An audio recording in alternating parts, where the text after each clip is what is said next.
to discuss an Indian poem in English.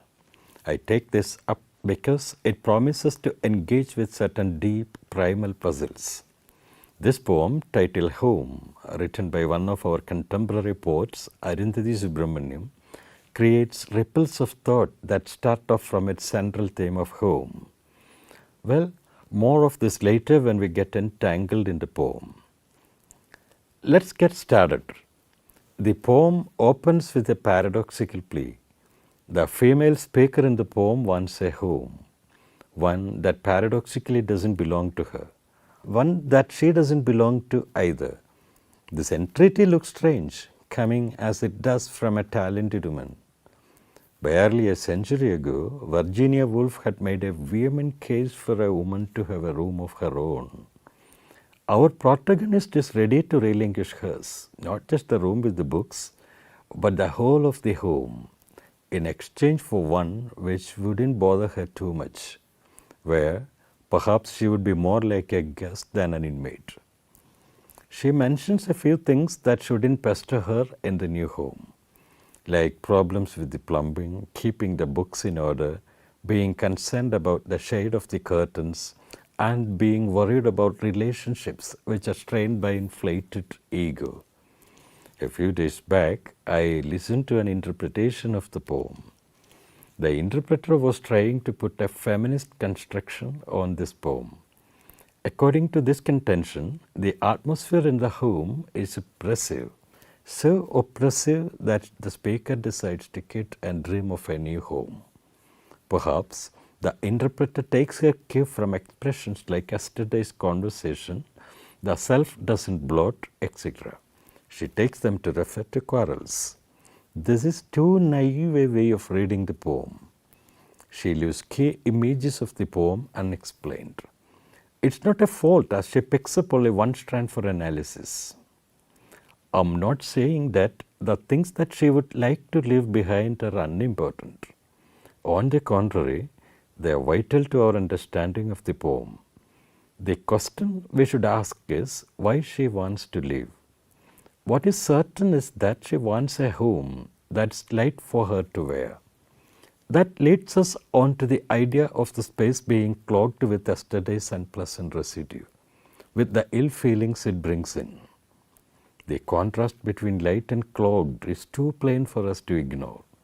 Ease of movement, slipping in and out without leaving a trace, rooms uncluttered by giant-sized cells are what she longs for. And the word wear fits in with the suggestion of breast-like weightlessness. It not only adds to the sense of unhampered movement, but leads on to the glaring paradox of the last section. The hindrances that she speaks about are not physical, such as domestic chores found in most feminist writings. The only exception is the messy pile of books. She cannot put the blame on anyone else for this. It's a thing of her own making, a thing that we must assume she is fond of. This is one of the paradoxes. She wants to rid herself of not just the books but the nagging concern about keeping them in order. So is her attitude to keeping the home pretty. Not that she dislikes it, but she would rather be rid of the headache. The point is that the plea for the new home doesn't arise from any deep dislike. All this, the things that she hates quite as much as those that she loves, assumes the form of a burden, including even reasoned conversations, not necessarily angry arguments, which is why her home should be light enough for her to wear, like dress up on her person. But the poet goes further. She compares home with the body. Both, she argues, are alien when we belong to them or when they belong to us. And conversely, if we relate to them in the guise of a visitor, both would be hospitable. We have reached the central pivotal paradox of the poem. She turns the idea of the outsider on its head. The stranger is at home and the inmate turns into an alien. Obviously, the poet is asking too much of the reader. We need to look more closely at the dynamics of the transformation. What is it that causes alienation? I do not wish to go outside the text in quest of theories. The poem enumerates a few things as being responsible for the sense of alienation, of not being at home, of not really belonging. The image of the visitor must be seen in the context of this alienation. During his or her short stay, the visitor is pleased with the place he or she stays in, because, for one thing, he is disposed to be pleased. The place is made hospitable for him or her. The visitor does not contribute to the hospitality of the place. There are people, we should assume, who take care of the things that make for his or her comfort, such as plumbing or shade of the curtains. If they don't do, he or she will feel uncomfortable and alienated. That is to say, one's status as a visitor cannot ensure hospitability of a place. You cannot put yourself in the shoes of a visitor in your home. You are not supposed merely to enjoy the hospitality of your home. You are an inmate, and to see yourself as a guest doesn't make things any better. Home assumes the shape you give it, and the sweetness it gives you must necessarily be in proportion to your contribution, neither of which happens in the case of the visitor. Hence, the central paradox of the poem fails to acquire the depth of a perception and remains an unresolved contradiction. Aligning home with the body in the last section is a repetition of the same contradiction. Perhaps this is a case of contradictory lines of thought pulling tangentially at the theme of the poem. The feminist strand is obvious. There are things that make life unpleasant or even unbearable. We get the impression that tidying up the house and attending to the plumbing are things the poet has to worry about.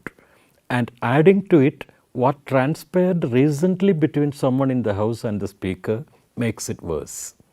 But what is surprising is that the major chunk of physical domestic work is left out in the poem. Should we presume that there are people engaged to take care of that? Her list of worries is trite. Perhaps by now the second strand of detachment makes itself dominant. The notion of a distant spiritual home and of life on earth as a sojourn clashes with the first strand. This contradiction is reflected in the insider-outsider dichotomy. Her ascetic indifference falls out of harmony with the general tone of domestic life. In short, the problems that the poet states cannot be solved by a readjustment of attitude. Look, for example, at the idea of giving and taking in the opening line. Perhaps the speaker is not serious about her philosophical apathy. Does she need a new home to be given to her? One would expect her to create it, in the sense of transforming the one she lives in. The sense of possession is implicit in the act of giving or taking. She expects it to be ready for occupation. And here, the poem seems to be a celebration of the speaker's withdrawal from the routine processes of life. We are not done with the poem yet. The home she dreams of, we have seen, must be light for her to wear.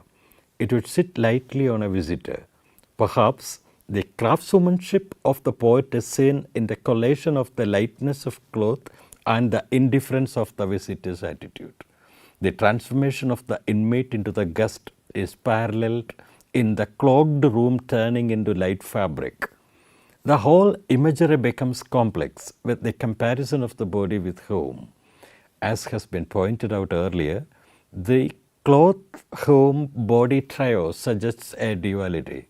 The speaker would identify with one of the components of the duality and claim absolute rapport.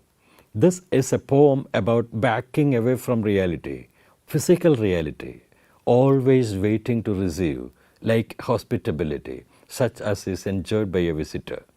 I am reminded of the ascetic in Tagore's play The Ascetic or the Sannyasi, where the man of detachment abandons a hapless girl, fearing attachment. This man sits in meditation by the wayside, priding himself on his liberation from karma. The girl who is rebuked by her mistress takes refuge in his lap, and sleeps in the comfort of paternal protection. But as affection for the girl springs up in the arid ascetic mind, he leaves her and runs away. Later, overcome by guilt, he comes back in search of this girl, but he fails to track her. Before we conclude, a couple of words on the two streams of thought in the poem. One of these centers on the experiences of the woman, her being subjected to the duty of keeping home, her being subjected to gender-based discrimination. The other is concerned with the attainment of spiritual liberation, which is independent of gender. According to the first, the woman thinks that things would take care of themselves if she could keep away from the pressures of domestic life. This is more psychological than philosophical.